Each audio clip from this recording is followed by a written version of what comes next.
All right, so it says compare the shown graph of f of x with g of x equals negative x plus 1.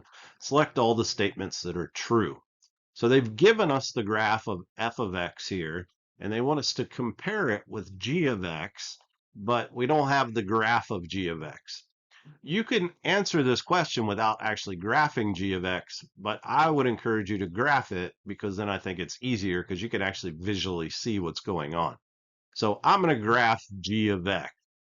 And so the first thing you need to notice is that g of x is written in slope-intercept form, which slope-intercept form is y equals mx plus b, where m is the slope and b is the y-intercept. So m is the slope, b is the y-intercept, which is where the line crosses the y-axis. So in this case, the coefficient of coefficient of x is the slope. So there's a negative sign in front of the x. Let me point at that. So right here, you got negative x. There's really a 1 in front of that x that we don't write. So our m, the coefficient of x, is actually negative 1.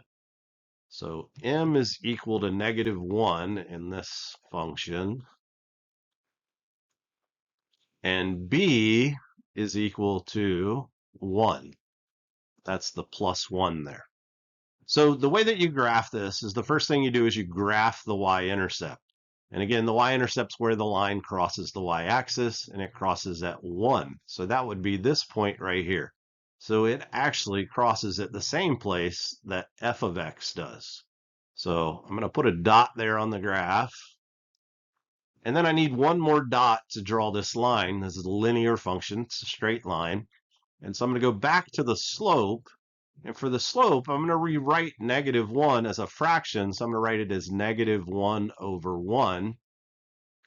And you should know that for slope, when you write it as a fraction, you can use rise over run.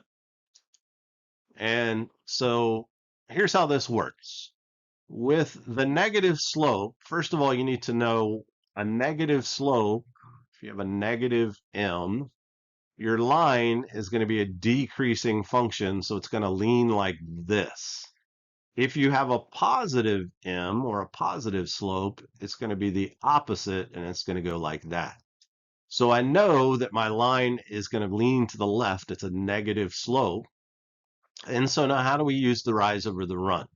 So 1 over 1, the rise is 1 and the run is 1. So from this y-intercept, it's important you start at the y-intercept. That's why we graph that first. I'm going to go up 1 and over 1. And it's a negative slope, so I know my line has to go like this. So I'm going to go up 1 and left 1, and I'm going to put a dot right there. So let's do that. And where did my pen go? And so I'm going to have a dot here. Again, I went up 1 and left 1.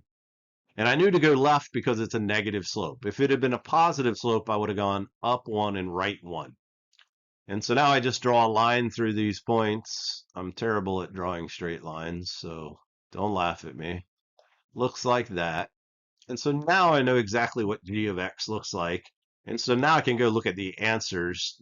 A says the y-intercept of f of x is greater than the y-intercept of g of x. Well, they actually have the same y-intercept, so that's not true.